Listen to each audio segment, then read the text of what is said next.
Boa noite, a paz do Senhor Jesus Cristo a todos. Nós estamos hoje iniciando o nosso podcast, o EMESP, aqui com a presença do nosso ilustre convidado, o nosso querido pastor Alexander Ramos de Oliveira. Iremos falar de um assunto muito interessante. O nosso tema hoje é como proteger a nossa família nos dias atuais. Será que você sabe como fazer isso? Bom, eu creio que sim.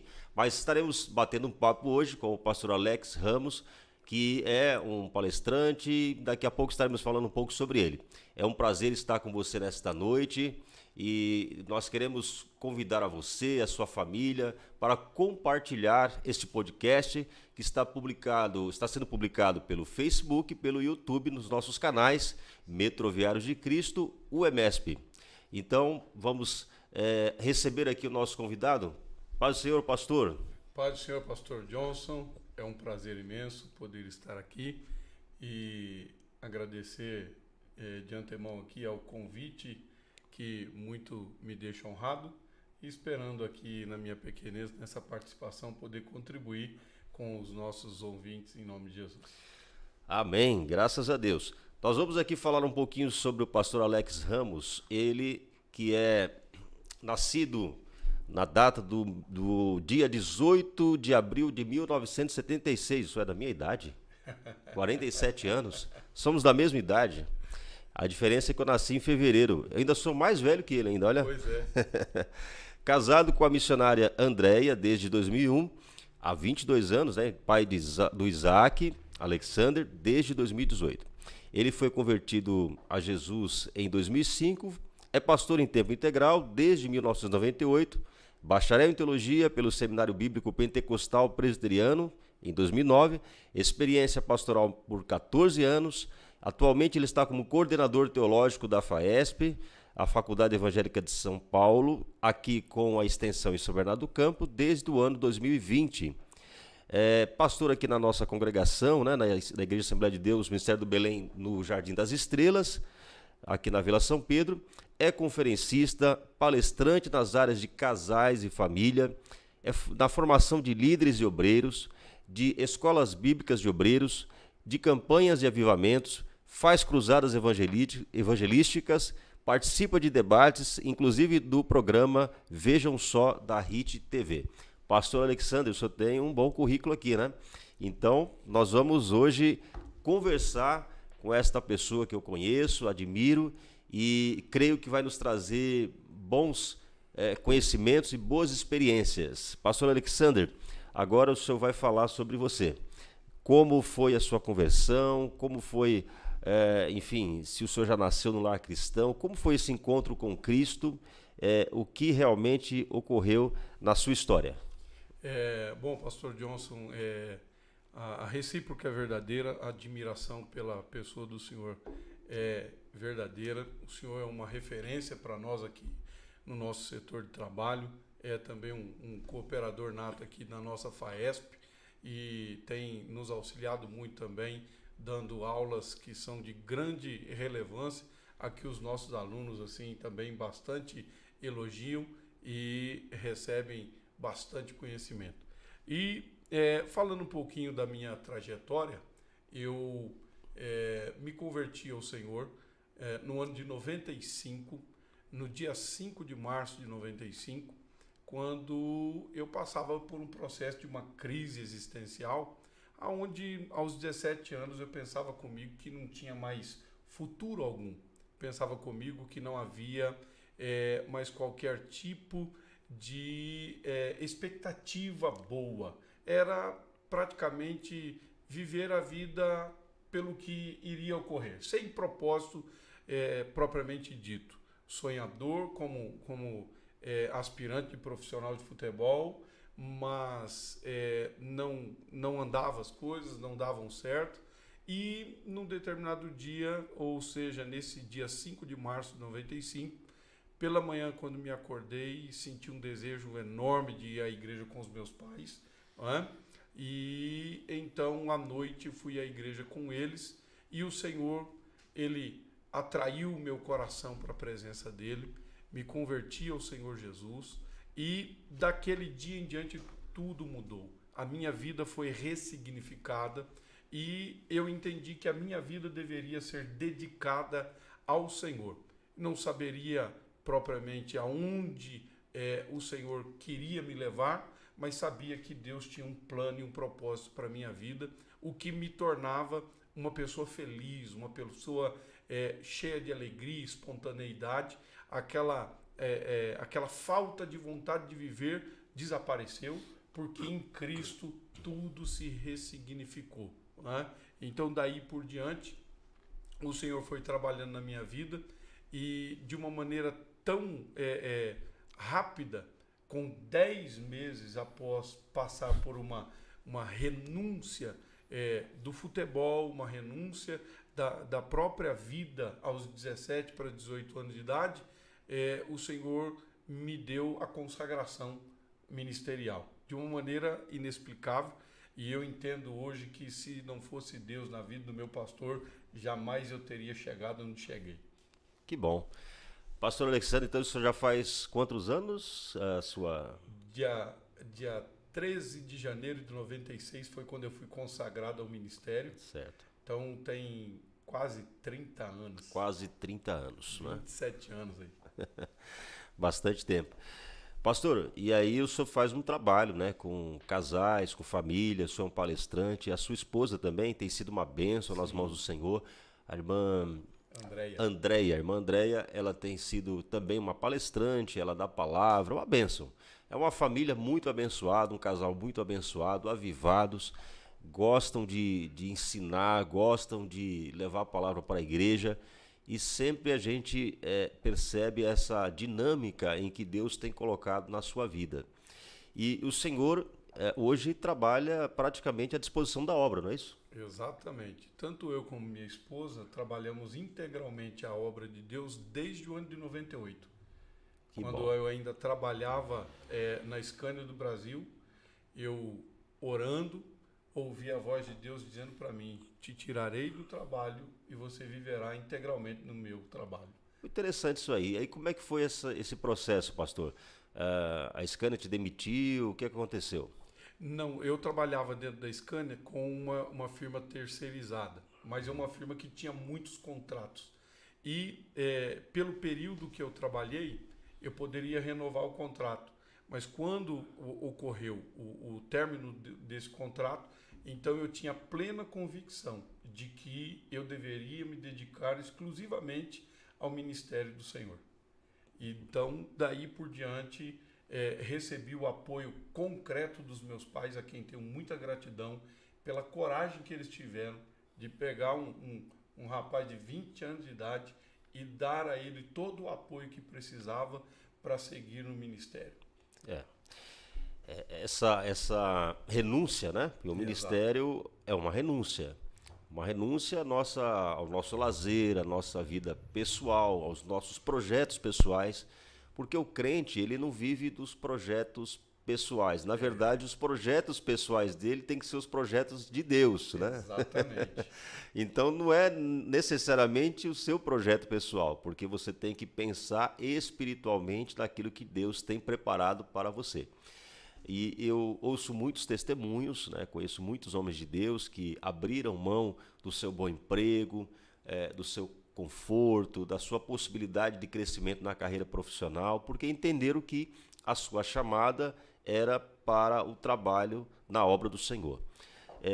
Eu estava até me lembrando, pastor Alex, tem um pastor amigo, um pastor que é setorial hoje, né, no nosso ministério, e eu lembro que há muitos anos atrás, ele contando o testemunho, que naquela fase dos anos de 1991, 92, ele entendeu da mesma forma que o senhor entendeu. Ele já era uma pessoa que trabalhava muito para a obra do Senhor, mas ainda estava preso ao trabalho. E ele orou a Deus, e depois de oração e depois de confirmação, ele entendeu que tinha que abrir mão do emprego. Inclusive, quando ele comentou isso com o chefe dele na empresa, ele tinha um bom salário, inclusive, o chefe dele, por conhecer a vida dele, né, na sua dedicação ministerial, falou: não, você está certo e tal. Mas o chefe dele não acreditava que ele ia fazer isso. O chefe deu uma palavra de motivação. E quando foi no outro dia, ele chegou e entregou a carta de demissão, né? Aí o chefe falou: não, mas eu não estou entendendo, você está Ele falou, mas você me apoiou e você... Aí ele falou, não, mas eu falei, mas não falei, na verdade, né? A intenção não foi essa. Aí ele falou, não, mas você me confirmou, na verdade, o que eu precisava ouvir. E ele entregou ali, e, evidentemente, foi demitido daquela empresa, recebeu os valores que ele tinha para receber, ele falou que tinha um bom dinheiro na poupança, e ele falou, agora eu vou servir a Deus, eu tenho um bom dinheiro na poupança, eu tenho a minha vida estabilizada, graças a Deus, então eu consigo servir a Deus sem ter problemas nenhum. Amém. O que aconteceu? Houve aquela retirada do dinheiro da poupança pelo governo Collor, né? E aí acabou a estabilidade financeira que ele acreditava. E aí ele se viu em cima de uma bicicleta, evangelizando, fazendo o trabalho do Senhor, e é assim que Deus faz. Deus nos surpreende. Então, os nossos projetos, não necessariamente são os nossos projetos, né? Então, Deus tem que colocar em nossos corações. Muito bem, Pastor Alex, hoje o nosso tema é sobre família. E eu creio que falar sobre família é sempre muito bom. E a igreja, ela tem se dedicado a falar sobre família. E quando eu falo a igreja, eu não falo a denominação, Assembleia de Deus, Batista, Presbiteriana, eu falo a igreja do Senhor.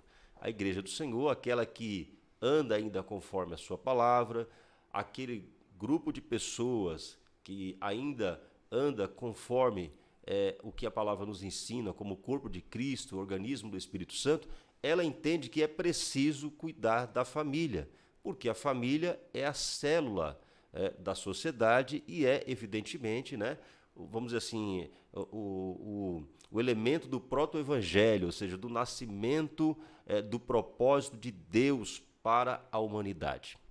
E eu gostaria de fazer aqui uma leitura nos Salmos de número 127, Salmo de número 127, eu vou usar aqui a Bíblia NVI, que nos diz assim, ele tem o título como Cântico de Peregrinação de Salomão. Ele diz assim, se não for o Senhor o construtor da casa, será inútil trabalhar na construção. Se não é o Senhor que vigia a cidade, será inútil a sentinela montar guarda. Será inútil levantar cedo e dormir tarde, trabalhando arduamente por alimento. O Senhor concede o sono àqueles a quem Ele ama. Os filhos são herança do Senhor, uma recompensa que Ele dá. Como flechas nas mãos do guerreiro são os filhos nascidos na juventude. Como é feliz que tem a sua aljava cheia deles. Não será humilhado quando enfrentar seus inimigos no tribunal. Evidentemente que outras traduções trarão um texto com algumas diferenças com relação às frases e às palavras, mas o sentido do texto é o mesmo. E aí eu acho interessante, pastor Alex, porque aqui nesta Bíblia da Nova Reforma, uma Bíblia de estudo, ela tem comentários do reformador Martinho Lutero. E o Martinho Lutero, ele fez um comentário sobre o Salmo 127, ele escreveu assim, conforme o Salmo 127 e o verso 1, há só dois regimes na terra, ou seja, a cidade e a casa. O primeiro é governar a casa, a fonte de onde se origina o povo. O segundo é reger a cidade, isto é, o país, o povo, os príncipes e senhores, o que chamamos autoridades seculares. Isso abarca tudo, filhos, bens, dinheiros, animais e etc. A casa tem a função de produzir, a cidade de guardar, a casa tem a função de produzir, a cidade de guardar, de proteger e defender. Depois vem o terceiro, a casa e a cidade próprias de Deus, a igreja, que da casa deve obter pessoas e da cidade proteção e defesa. Eu achei muito interessante, pastor Alexander, esse comentário do Lutero, né? essa interpretação que ele fez do Salmo 127, mostrando os dois lados, né? A casa e a cidade. A cidade é o povo, mas o povo sai da família, da casa. A cidade com a função de proteger a casa, de proteger a família. E a casa que protege os seus filhos, aqueles que estão dentro dela. Então, esse Salmo de Salomão, ele nos traz, né, uma realidade. Se o Senhor, né, não for o construtor, ou seja, não edificar a sua casa, será em vão trabalhar na construção. Em vão será você trabalhar por ela, dependendo da tradução. Exatamente. O que o senhor tem a nos falar, então, sobre família? Só fazendo essa introdução, evidentemente, que eu não vou tomar aqui a sua análise. Eu só estou fazendo aqui uma introdução para a gente começar a falar sobre família e igreja, como nós vamos falar sobre isso. Antes de eu dar aqui a minha palavra, falando de família, obviamente estão assistindo a minha esposa, a irmã Andréia, e o meu filhinho Isaac Alexander, a quem eu dedico o meu amor, o meu carinho e a minha gratidão pela vida deles, dizer que eu os amo e quero representá-los bem aqui nessa noite, no nome de Jesus. O Isaac prometido, né? Exatamente. O Isaac... Quantos anos para chegar ao Isaac? 10 anos de casado, nós havíamos nos planejado para ter o primeiro filho. E aí vimos a descobrir que eu não poderia ser pai. Olha aí. E aí Deus nos lançou a promessa que nos daria o filho. E nessa promessa demorou 8 anos para o Isaac nascer. Olha aí. Dia 17 de agosto agora, ele fez 5 anos de idade. E eis que ele era estéril, e ela não podia ter filhos. Mas Deus abriu, né? Deus abriu essa porta, essa oportunidade, e hoje o Isaac está aí, uma bênção lá na igreja, lá, já dando frutos para o reino de Deus. É verdade mesmo. Em se tratando do texto que o pastor Johnson aqui leu, é tão interessante que a gente não conversou antes aqui sobre se a gente abordaria algum assunto, algum texto específico. E esse texto, ele veio ao meu coração hoje durante o dia, quando refleti alguma coisa para poder estar compartilhando com os irmãos. E dentro desse texto, né, a linguagem bíblica mais comum, que é a linguagem que eu tenho em mãos aqui, ela diz: se o Senhor não edificar a casa, em vão trabalham os que a edificam. Se o Senhor não guardar a cidade, em vão vigia a sentinela. E pelo comentário do reformador Martinho Lutero, fica claro que a sociedade como um todo, ela é a extensão de um lar, ela é a extensão de uma família, ela é o conjunto de várias famílias.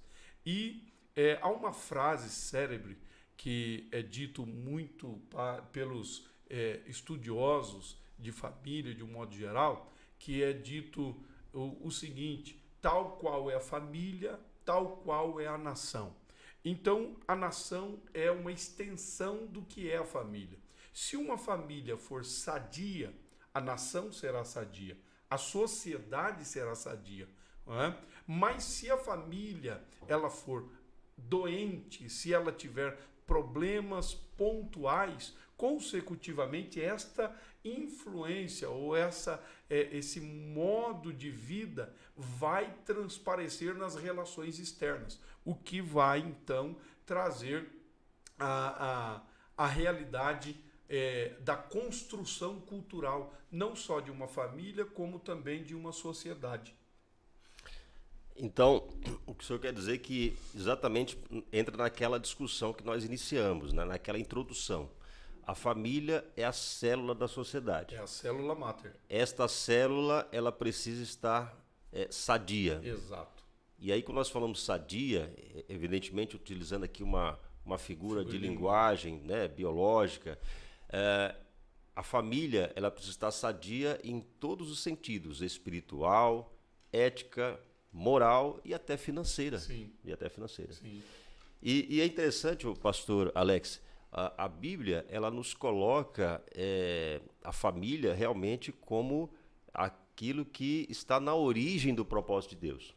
Por quê? Lá no Gênesis, né, no período da criação, ali naqueles primeiros 7 dias, né, Deus fecha, né, a sua criação, ele encerra, ele coroa a sua criação com o homem e a mulher. Exato. E ali ele constitui o primeiro matrimônio, o primeiro casal, vamos dizer assim, a primeira união. E esta união, ela tem uma finalidade: Sim. gerar filhos, multiplicar sobre a terra, encher, enfim, administrar, povoar a terra. Então ela tem a sua finalidade. E depois, evidentemente, eles terão filhos. Então nós temos ali a primeira família original. E quando, depois da queda, quando Deus resolve aplicar um juízo à sociedade corrompida, ele chama Noé e a sua família para que entre na arca e escape pelas suas vidas. Exato. E recomece o propósito, o projeto, não é isso? Então, nós vamos ver como que essa questão da família ela vai sempre predominar no propósito de Deus. E, para a gente finalizar esse meu comentário, Cristo, ele é enviado ao mundo através de uma virgem, mas ele nasce num lar. Exato. Ele nasce de um casal, ele sai, então ele é gerado, né, a partir daquele matrimônio que virá de José e Maria. Ele, evidentemente que Maria estava virgem, né? Então Cristo, Jesus, ele é gerado do Espírito Santo, mas ele vai ser criado num lar familiar. Pastor Alex, agora está com o senhor aí.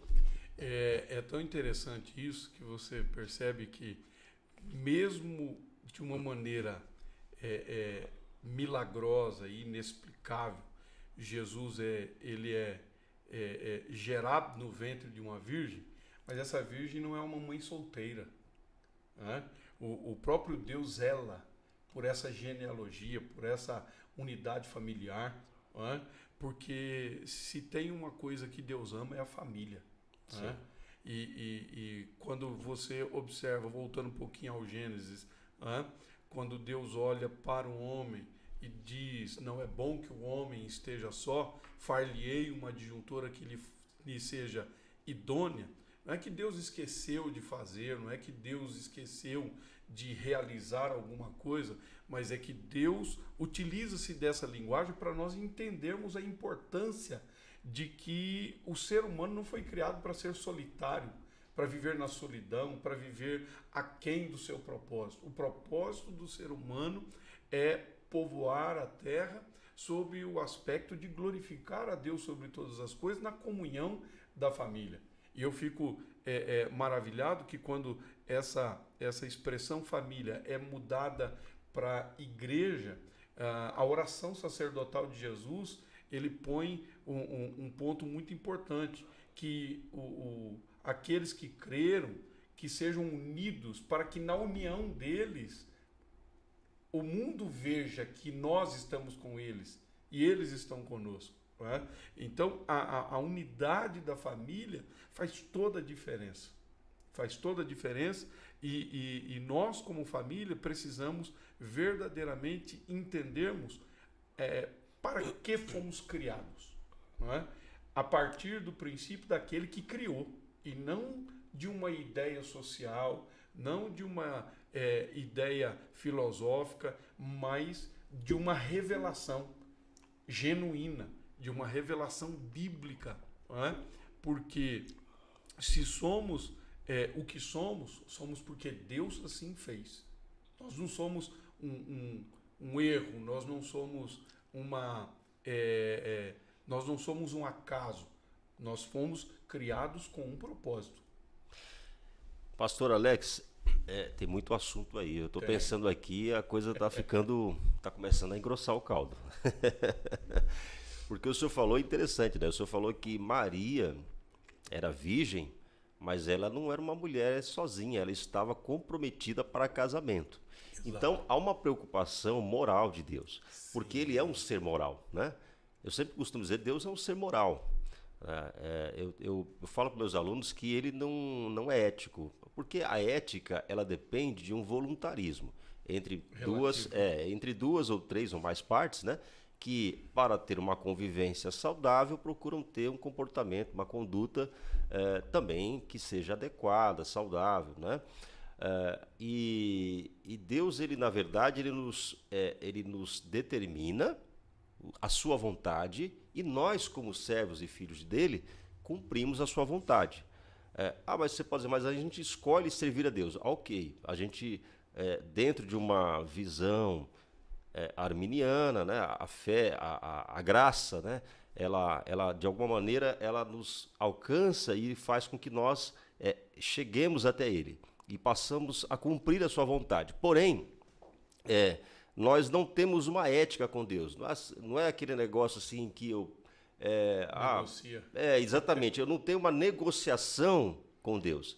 Na verdade, a partir do momento que eu aceitei a Cristo, que eu aceitei a palavra de Deus, então eu passo a servi-lo. E quem serve, serve por obediência, serve por integridade, porque cumpre uma vontade do seu Senhor. Então, ele estabeleceu ali as regras morais, né, do casal. Inclusive, Adão, ele era, enfim, marido da sua própria esposa, Eva tinha Adão como seu marido, e esse casal, pelo menos ali na Gênesis, nós vamos perceber que eles vão se manter, não é? Apesar dos percalços que eles vão ter, eles vão se manter até o final. Sim. E também Noé e a sua família, ele tem a sua própria esposa. Então, inicialmente, este é o plano de Deus. Sim. Né? Este é o plano de Deus. Sim. E aí nós entramos em questões hoje que afetam a família. Por exemplo, a questão do divórcio. Né? Nós temos a questão de casais que vivem na sua própria casa separados. Nós temos também hoje o problema da homossexualidade, que tenta criar os chamados arranjos familiares. Não é? Nós temos aqueles que defendem a união estável como sendo aceitável, ou a poligamia. E aí, o que o senhor tem a falar sobre isso? A primeira coisa que eu pontuo nisso aqui, pastor Johnson, a transformação da sociedade não transforma Deus. Isso aqui é muito importante as pessoas entenderem, porque um dos grandes desafios é fazer com que nossas famílias, nossos lares, entendam que Deus não se molda aos modismos humanos baseado nas suas pecaminosidades. Então, Deus não é transformado pela transformação da sociedade. A sociedade tem que ser transformada pelo ser absoluto moral que é Deus. Como o senhor bem disse, nós não servimos a Deus negociando valores e princípios. Nós servimos a Deus em obediência. Essa obediência não é obediência escravagista. Essa obediência não é uma obediência baseada na guerra, na força, na violência. Não é aquela coisa que quem pode mais, quem manda é quem pode mais e coisas do gênero. Não. Deus não faz nada por violência, por vingança. Deus faz tudo por amor. De modo que o próprio Jesus disse o seguinte: Deus amou o mundo de tal maneira que deu seu Filho unigênito para que todo aquele que nele crê não morra, mas tenha a vida eterna. Desta sorte, ele diz, por isso o Filho veio ao mundo, não para condenar o mundo, mas para que o mundo fosse salvo por ele. Salvo do quê? Dessa geração perversa, dessa geração que tem passado por modificações cada vez mais constantes e principalmente na compreensão da família, da unidade da família, falando numa linguagem mais secular, da tradicionalidade da família, mas é uma família bíblica, é uma família baseada na revelação do propósito divino. Não é? Então, dentro dos nossos lares, nós temos que proteger essa mentalidade da revelação bíblica, de modo a fazer os membros da nossa família entender que, independente do mundo em que vivamos, nós temos um princípio, uma revelação que norteia, normatiza a nossa maneira de ser. Que sejam o que quiserem ser, mas não queiram impor sobre nós que sejamos como tais, porque simplesmente eles acham que as coisas mudaram. Para eles podem mudar, mas para nós não, porque Deus é 100% moral. Deus não muda, Deus não se transforma pela transformação da sociedade. A questão da família, né? O projeto familiar, o projeto da família criado por Deus, então ele tem, vamos dizer assim, é milenar. Ele é milenar. E a construção da sociedade, ela tem como raiz a família. Exatamente. Mas a família, como o senhor mesmo disse, né? No projeto tradicional, ou seja, aquele projeto de Deus inicial. Exato. Mesmo você não sendo cristão, você está dentro desse projeto. Porque o fato de eu aceitar ou não a Deus não significa que eu esteja fora dos seus desígnios. Exatamente. Não é? Então, é um desígnio comum para toda a humanidade, para toda a raça humana, exatamente. E diferente das outras espécimes que foram criadas, muitas espécimes não precisam, por exemplo, de manter uma parceria, de ter uma só, vamos dizer assim, uma só, enfim, uma só parceira, no caso ali, uma só fêmea, um só macho. Exato. E as relações, não dá para você querer envolver, o reino animal é diferente misturar as relações, né, Exatamente. de cruzamento animal para a geração das suas espécimes com o conceito de família, porque o ser humano, ele raciocina, ele é um ser espiritual, ético, moral, não é? Ele é um ser que sabe, tem a criatividade e recebeu a imagem e semelhança de Deus. Então, ele é diferenciado, nós somos diferenciados, até dos anjos. Né? Então, é interessante, quando nós hoje olhamos para o problema da família, talvez alguém possa dizer, mas não existe família perfeita. Existiu, no princípio existiu. Porém, nós sabemos que o pecado acabou corrompendo, né? Toda a natureza acabou sendo influenciada, acabou sendo, de alguma forma, afetada pelo mal que veio sobre nós. Então, nós temos hoje um problema muito sério, que é a questão dessa reconstrução, né? Esse construtivismo, essa maneira de tentar relativizar a verdade, né? Então, o que era verdade já não é mais verdade. Não, família não é só o homem, a mulher e os seus filhos. Não, família pode ser, enfim, qualquer coisa. Veja, nós não estamos dizendo aqui fatos que ocorrem, como, por exemplo, um avô que cria os seus netos. Sim. Isso pode acontecer. É o mais comum que a gente possa imaginar. Com certeza. Uma mãe que ela é viúva e casa de novo e o seu novo marido acaba sendo pai dos filhos que não são deles biologicamente.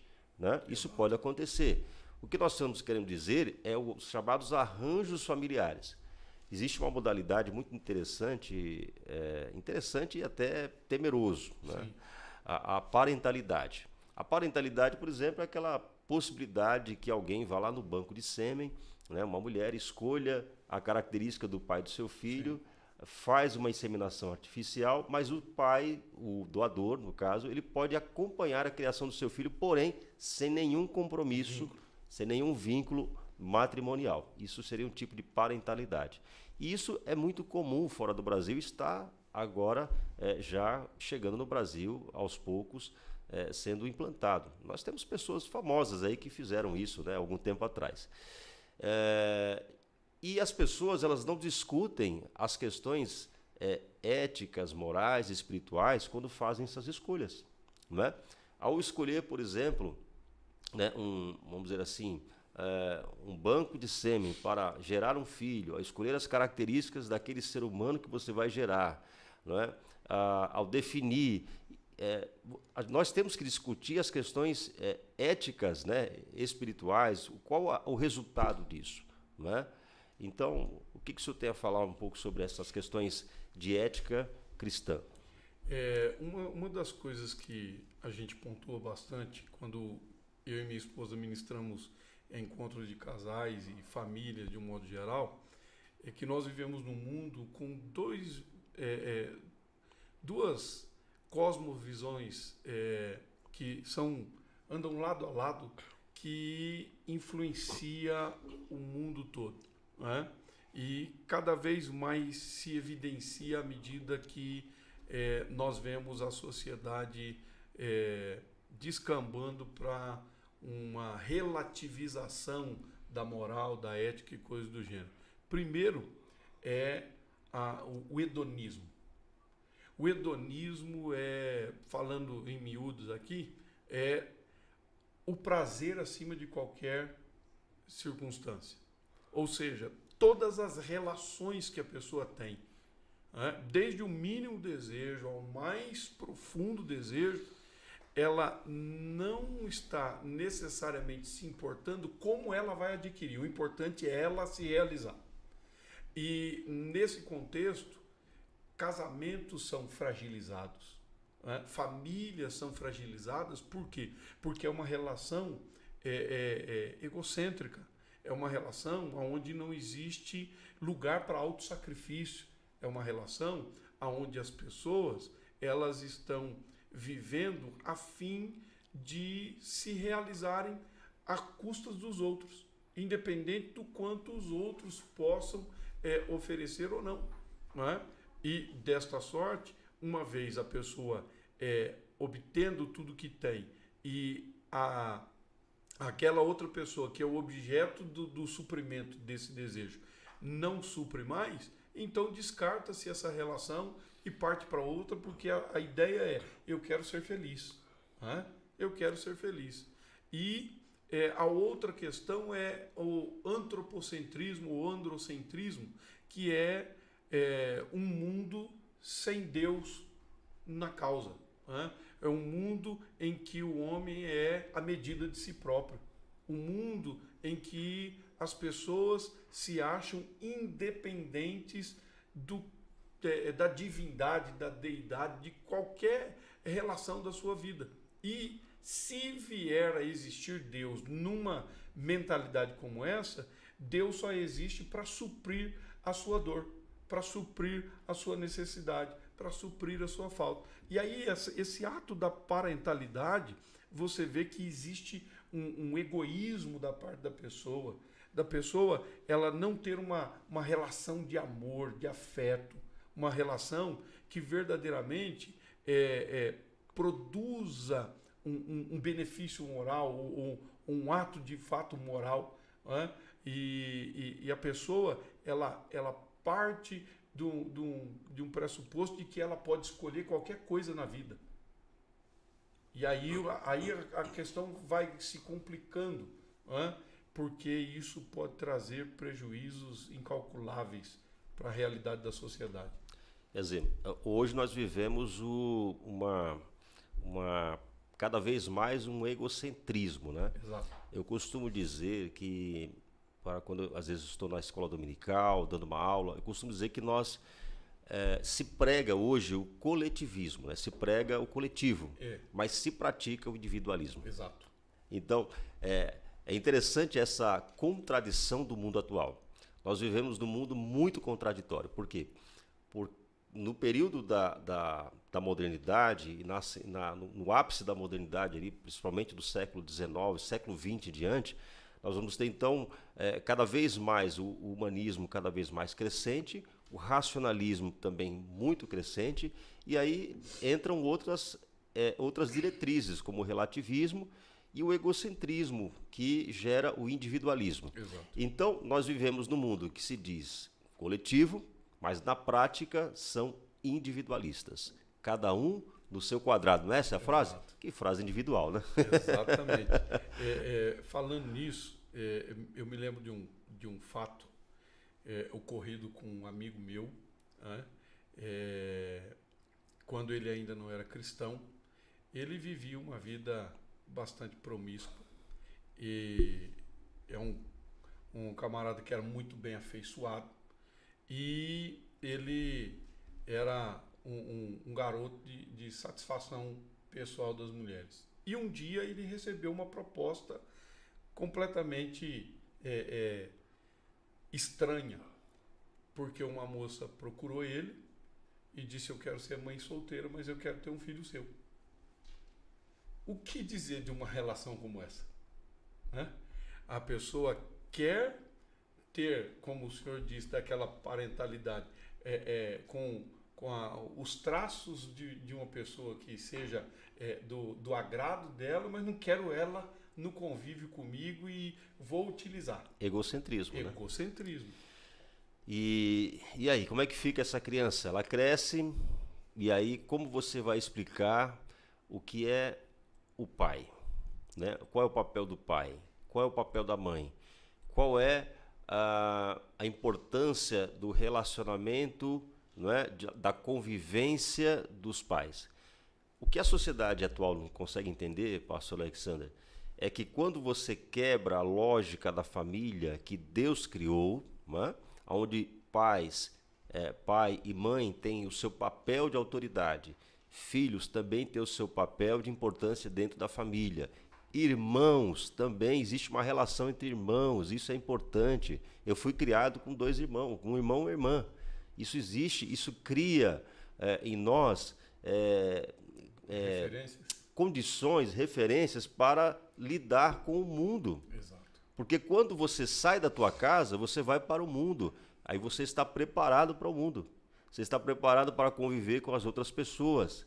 Você está preparado para entender o papel das autoridades, o papel daquele que é o mais velho, o papel do homem, da mulher, né? Daquele que se submete. Então, o cristão ele é baseado em princípios. Então, o princípio do amor, o princípio do respeito, né? O princípio, enfim, da integridade, da honestidade, são princípios. Sim. Esses princípios, normalmente não, ele deve ser ensinado dentro de casa. Então, quando você quebra essa lógica, quando você quebra esse projeto inicial da família, você quebra todo o processo posterior, você acaba interrompendo, não é, o resultado que deveria ser o resultado ideal para uma família para a qual Deus espera de nós. Essa conversa é interessante, por quê? Porque nós estamos vivendo hoje, então, essa quebra, né? Essa quebra que eles chamam de quebra de paradigma, mas é uma quebra desse projeto. Né? E nós sabemos que por trás disso, nós temos aprendido na última escola dominical, agora nesse trimestre, sobre o espírito da Babilônia, sim, mas também tem questões, nesse espírito da Babilônia, tem questões culturais, como, por exemplo, o marxismo cultural, não é? Como outras ideias ou ideólogos, como, por exemplo, a ideologia de gênero, né? Que é uma ideia filosófica, nada tem a ver com biológica, mas é uma ideia filosófica que hoje predomina no nosso mundo. E isso vai quebrando a célula, vai adoecendo a célula máter da sociedade, e ao adoecer essa célula máter, você cria um câncer, você cria uma doença que ela pode ser incurável. Graças a Deus que nós cristãos temos um Deus e cremos na cura divina. E cremos, inclusive, na intervenção de Deus dentro desse projeto que Ele criou e que Ele preserva, que é a humanidade. Pastor Alex, pode continuar. Olha, é uma coisa tão terrível essas transformações sociais, essas mentalidades, podemos dizer, pós-moderno, onde não há mais absolutos, onde não existem mais verdades absolutas, e eles trabalham dentro dessas ideologias, essas reflexões filosóficas, nada científico, nada científico, de modo a desconstruir a verdadeira identidade biológica, emocional, psicológica de uma criança, né? E, consecutivamente, outros adultos aderindo a isso por uma mera liberalidade de querer ser aceito nessa nova sociedade, nessa nova maneira de ser, e fazendo com que os seus filhos vivam essa transformação sem qualquer tipo de restrição.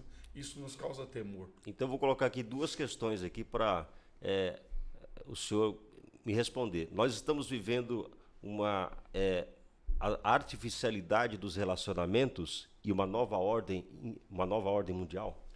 Com certeza. Porque tudo isso converge para um propósito da promiscuidade tomar conta da humanidade, e uma humanidade sem Deus, uma humanidade sem referência moral qualquer, cada qual vivendo a sua sorte, cada qual vivendo a sua escolha, sem qualquer tipo de preocupação em consequências daquilo que se faz, né? E isso é um prenúncio da própria vinda do Cristo, não é? E nossas famílias precisam ser bem protegidas quanto a tudo isso, porque muitas famílias que se dizem cristãs estão sendo terrivelmente atacadas, influenciadas e até mesmo modificadas com essa visão distorcida do próprio Evangelho, da própria revelação bíblica, o que nos causa uma preocupação terrível. E como proteger a nossa família, pastor Alex? O texto que nós lemos, e eu fiz questão de mencionar novamente com os irmãos, nos pontua uma coisa: se Deus não edificar a casa, em vão trabalham os que a edificam. Se o Senhor não guardar a cidade, em vão vigia a sentinela. Nós precisamos verdadeiramente colocar Deus no centro da nossa família. Não só com discursos, não só com uma boa teologia, não só com um viés moral religioso, mas, sobretudo, com uma convivência. O Salmo 128 foi o salmo que Deus utilizou-se para despertar em mim e na minha esposa a importância de nós praticarmos o ministério com família, com casais, né? Porque o Salmo 128 ele é também conhecido como o Salmo da Família, que é a extensão do Salmo 127 também. E o que nos mostra a realidade ali, que o homem que teme ao Senhor, ele é bem-aventurado, ou seja, ele é feliz. E a palavra temor ali, a gente vai estudar no texto hebraico, tem 3 significados a palavra temor, né? E para nós temor na linguagem em português é uma só, mas em hebraico são 3 palavras distintas. E a palavra utilizada no Salmo 128 não é relativo a pavor e não é relativo a respeito por medo, mas é relativo a uma vida de reverência a Deus. E aí ele vai nos dizer que o homem piedoso, né, que teme ao Senhor, ele é bem-aventurado. E a palavra piedade não é um sentimento qualquer. A palavra piedade reflete a vida de comunhão com Deus, é a dedicação fervorosa a Deus. Como eu posso proteger a minha família de um mundo que jaz no maligno se eu não coloco Deus dentro de casa a partir da minha comunhão? Então, não adianta a gente ficar fazendo discurso. A gente tem que viver lá dentro. Eu tenho dito isso aos irmãos da igreja que nós hoje estamos pastoreando, a quem deixo o meu abraço também aos nossos irmãos que estão nos assistindo, né? E também às outras igrejas por onde a gente passa, pregando, ensinando a palavra de Deus, que nós precisamos entender que a vida cristã, ela não é baseada em discursos, a vida cristã é baseada em exemplo.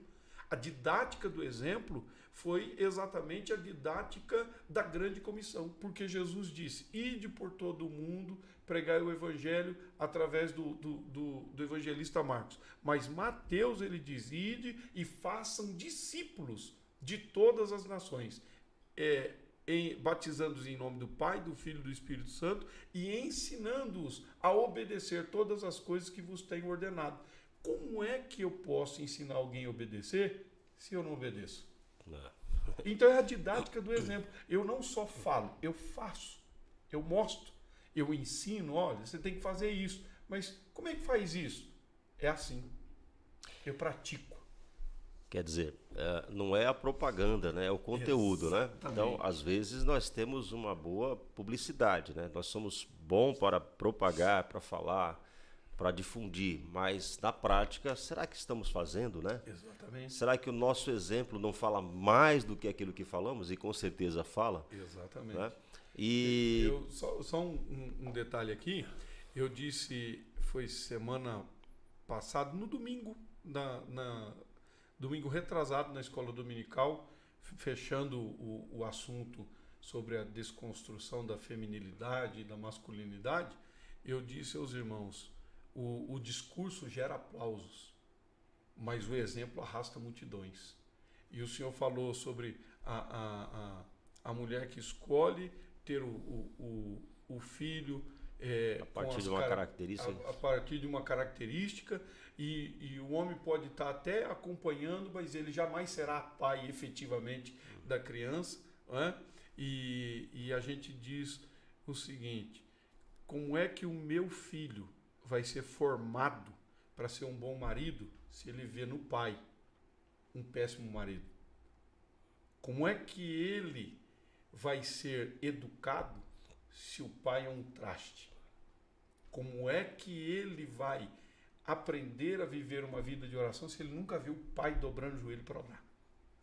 Como é que ele vai aprender a amar as Escrituras se todas as vezes que o pai quer puni-lo, diz: se você não parar de bagunçar, você vai ler a Bíblia? Como se fosse punição. Ou nunca ver o pai abrir a Bíblia e ler a Bíblia em família. Graças a Deus, minha esposa e eu temos um critério. Todos os dias oramos com o nosso filho e lemos a Bíblia com ele. Todos os dias. Quando a gente vai almoçar ou jantar, a gente senta com ele quem ora. Tá certo. Quando a criança chega em casa, quando ela chega no lar, né, ela muda tudo, né? Ela acaba. Agora, os filhos não podem direcionar os pais, né? Não. Aí que tá. A autoridade Exatamente. dos pais continua, né? A autoridade do pai e da mãe. O filho, ele só passa a fazer parte, né, dessa família, desse núcleo familiar, né? Ele é uma pessoa, ele é um ser humano, e ele passa a fazer parte. Mas os pais não podem perder a sua autoridade. Nunca. Né? E o senhor, para a gente finalizar, porque o assunto é extenso, dá para fazer 2 entrevistas seguidas aí desse assunto, né?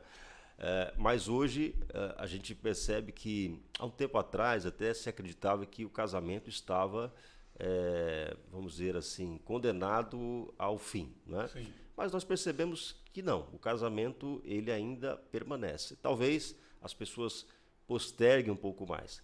Talvez alguns já não guardam mais a sua virgindade. Exato. Né? Então tem essas discussões também.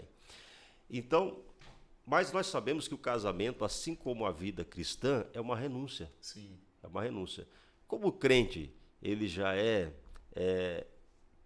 praticante dessa renúncia, então o casamento é uma extensão dessa renúncia. Exato. Né? E o amor de Deus, aí entra naquela ensino que o senhor colocou, né?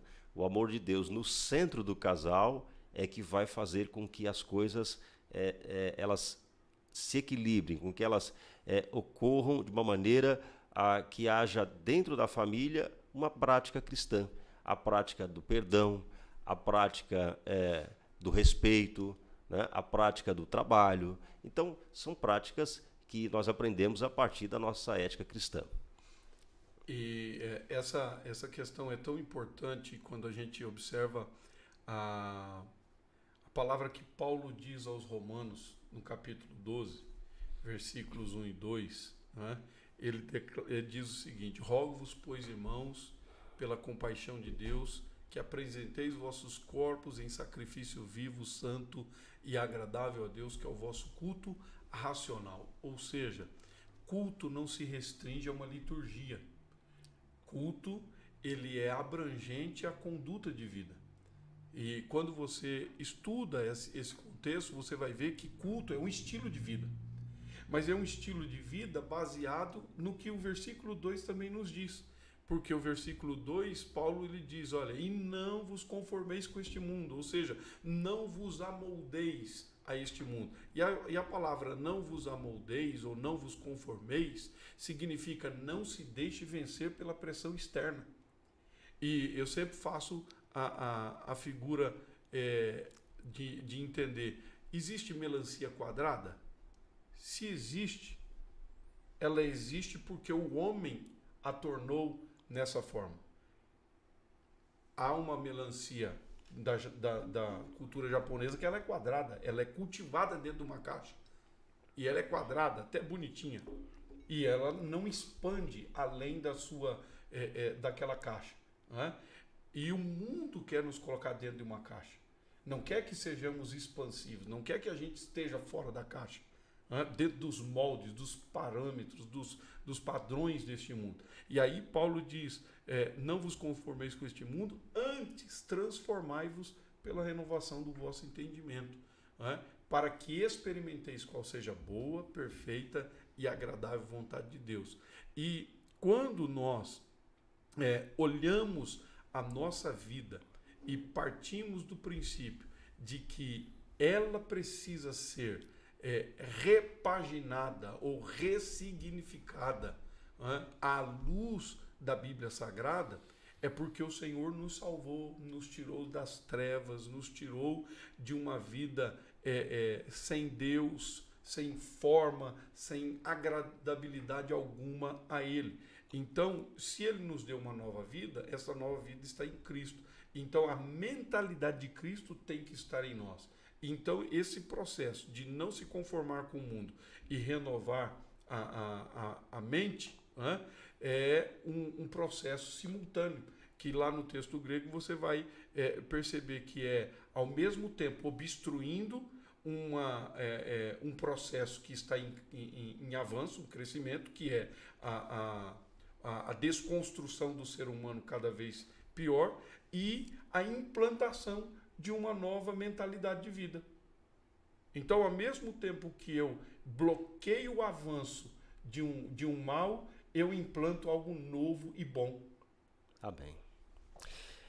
Queridos irmãos, internautas, amigos metroviários de Cristo, não metroviários, eu quero aqui agradecer a Deus por estar aqui nessa entrevista com o pastor Alexander Ramos de Oliveira.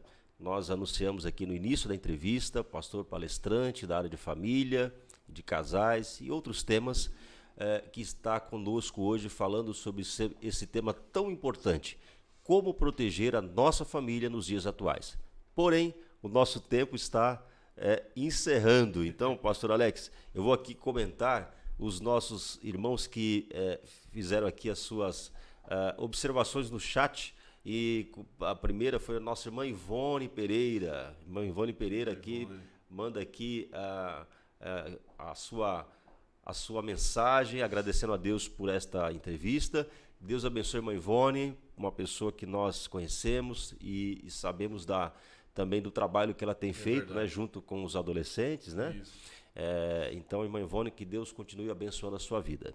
Também o pastor Antônio Pedro Bispo, lá da Bolívia, né? Mandou aqui a paz, e ele aqui escreve, por aqui no país onde estamos servindo, a crise familiar é assustadora, né? Na Bolívia. Só o Evangelho de Cristo apresenta uma resposta eficiente. Deus abençoe esta live. E aqui ele escreveu, a live está boa, estamos orando para que o Senhor use e traga grande edificação e esclarecimento dentro de um tema extremamente importante. E agradece aqui, parabeniza pela nossa iniciativa. Nós queremos deixar aqui a nossa paz do Senhor ao pastor Antônio Pedro Bispo, nosso missionário que está trabalhando há praticamente quase 20 anos ali na Bolívia, atualmente em Oruro e Cochabamba e outros departamentos da Bolívia. Que Deus abençoe o pastor Antônio Pedro e irmã Zélia Stoffel. O nosso grande abraço também. Estamos sempre apresentando a Deus em oração este trabalho missionário. E o irmão José Zenildo, né? José Zenildo, Alcioli de Amorim, que também desejou aqui a paz do Senhor e uma excelente noite e nos parabeniza por estar discutindo este assunto tão necessário, tão pertinente para os nossos tempos. Então, eu quero agradecer os internautas que têm participado conosco e aqueles que estarão entrando posteriormente, que também possam comentar, compartilhar, deixar as suas dúvidas, que estaremos respondendo as suas dúvidas. Pastor Alex, para a gente finalizar, quais suas considerações finais sobre este tema tão importante para a igreja, e não só para a igreja, para toda a sociedade? Quero de antemão agradecer ao convite externado a nós e, como sempre eu digo, esperando na nossa pequenez poder dar uma contribuição relevante para a vida daqueles que são alcançados por meio dessa transmissão, quer seja ao vivo, quer seja depois, mas que o Senhor os abençoe a todos. E diante daquilo que nos é proposto nessa temática, o desafio de defender a família é um desafio que abrange não só uma área, mas todas as áreas de um modo geral, mas algumas mais pontuais, mais agudas do que outras. E a minha consideração final é o seguinte, que você, sobretudo, coloque Deus em primeiro plano no seio da sua família. A Bíblia nos registra a vontade de Deus quanto ao papel de cada membro da família. Quando você lê a Epístola de Paulo aos Efésios, no capítulo 5, você observa lá a partir do versículo 24, que a mulher tem o seu papel, o homem tem o seu papel, e os pais têm o seu papel, e os filhos têm o seu papel. Se nós cumprirmos o nosso papel, em primeiro lugar, a família terá harmonia, a família terá comunhão, a família terá estrutura, fundamento, embasamento. Por quê? Porque se mover os marcos antigos que os nossos pais nos deixaram, nós não teremos chance. Se nós permitirmos que os fundamentos sejam abalados, como diz o texto do Salmo, o que poderá fazer o justo? Então, nós precisamos cumprir aquilo que Jesus nos ensinou. Aquele que ouve as minhas palavras e as pratica, assemelha-lo-ei ao homem ou ao crente prudente, que edificou a sua casa sobre a rocha. E vieram as chuvas, o vento forte, o maremoto, bateu contra a casa, mas permaneceu de pé.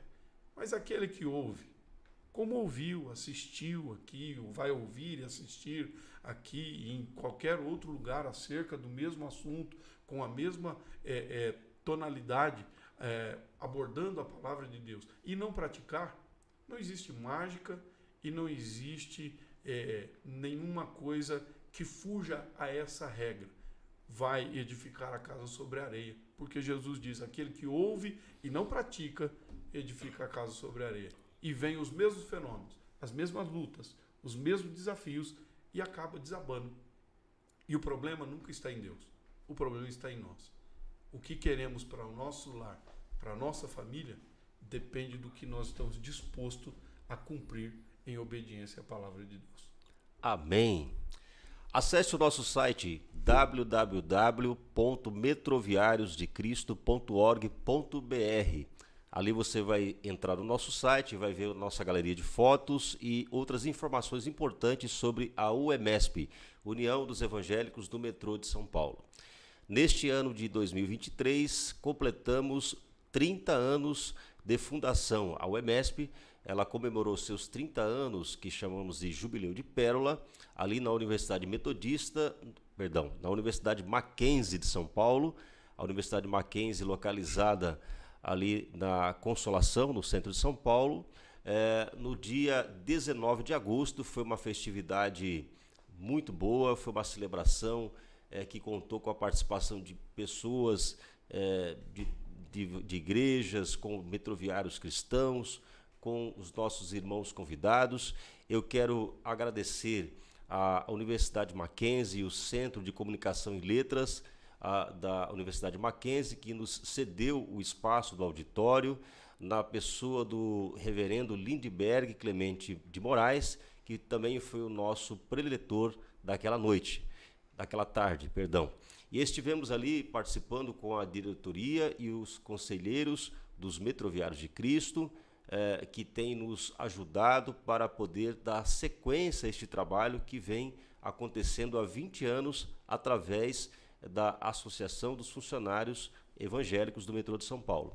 E nós queremos agradecer também pelo comparecimento dos representantes dos PMs de Cristo, na pessoa da PM de Cristo, capelã Léa Barros, também dos GCMs de Cristo do Brasil, na pessoa do pastor Dutra, que foi representando o presidente nacional, o nosso irmão Barbosa. Grande abraço, meu querido irmão Barbosa, GCM de Cristo. E também o Exército de Salvação, que esteve representado ali pela Major, não estou lembrando agora o nome da Major, mas logo me recordarei. Ela foi representando a Major Vanessa, ela foi representando o Exército de Salvação, que tem sido um parceiro dos Metroviários de Cristo durante todos esses anos. E também quero mandar o meu abraço aqui ao pastor Orlando Portignoli, do Asilar, que é mantido pela Assembleia de Deus, que também fizemos aqui a nossa colaboração, e estará comemorando no próximo dia 7 também a sua data de aniversário, estará fazendo ali um grande evento na cidade do Descalvado. Eu também quero agradecer a Deus pelos irmãos que estiveram presentes com o coral da Igreja Ação Bíblica da Saúde, acompanhado ali pelos irmãos e também, evidentemente, pela pessoa do pastor Patrick, que foi acompanhando os irmãos da Igreja Ação Bíblica da Saúde e o seu lindo coral. Este trabalho maravilhoso que foi realizado no último dia 19, contou com a presença de todos esses irmãos, onde entregamos ali as homenagens. Então, que Deus abençoe a todos vocês. Metroviários de Cristo de São Paulo, estamos no Instagram, é só você ir lá e visitar o nosso endereço, Metroviários de Cristo, o EMESP, e neste mesmo endereço você vai encontrar também no Facebook, na nossa página, e também no nosso canal do YouTube. Pastor Alex, qual o contato para convidá-lo para que o senhor possa levar as suas palestras, para que o senhor possa levar uma palavra, enfim, deixe para nós aí o seu contato, como fazer esta comunicação. Maravilha. Eu me coloco à disposição para quem tiver interesse em uma palestra para casais, para família, pais e filhos, enfim, algum evento que verdadeiramente glorifique a Deus e nos cabe poder contribuir com aquilo que o Senhor tem nos proporcionado. Os meus contatos nas redes sociais é pr.alexander, @pr.alexanderramos, e o meu WhatsApp é 11 96703 1948. 11 96703 1948. Será uma honra, um prazer poder atender ao seu chamado e servir ao Senhor com alegria no nome de Jesus. Amém. Também quero mandar um beijo para minha esposa, que comentou aqui, né, irmã Rosilane Stoffel, né? Já estava preocupado, né? Minha esposa. Ainda mais falando de família, né? Pois é. E tem meus três filhos, meu filho e minhas duas filhas que estão, a minha filha que está na faculdade, está no curso, né? Meu filho está estudando também na faculdade. Enfim, os nossos filhos, que Deus abençoe a minha família, que tem nos apoiado, tem nos ajudado, tem sido uma bênção para as nossas vidas. E, evidentemente, lembrando que o pastor Alex também aqui é o coordenador do curso de Teologia da Faculdade Evangélica de São Paulo. Verdade. Que tem uma extensão aqui em São Bernardo do Campo para os cursos básicos e médio em Teologia. É isso aí. É isso? Se você quiser se matricular, as matrículas estão abertas, tanto para o curso básico como para o curso médio em Teologia. Esse mesmo contato que eu dei de WhatsApp é o contato que eu vou direcionar você à nossa secretaria da FAESP, onde você receberá todas as diretrizes de como você poder participar do nosso curso. Deus tem nos agraciado e compartilhado com muitos irmãos, tanto do nosso setor como de igrejas co-irmãs, que estão estudando conosco. Uma grande turma já se formou agora no início do ano, não é? Uma bênção do céu, e estamos aí à disposição. FAESP e você, tudo a ver. Sabe por quê? Porque a FAESP produz conhecimento para você melhor servir o reino de Deus. E esse é o nosso propósito. Curta, comente e compartilhe. Em nome dos Metroviários de Cristo, eu desejo a todos vocês uma boa noite e que Deus abençoe a sua casa e a sua família.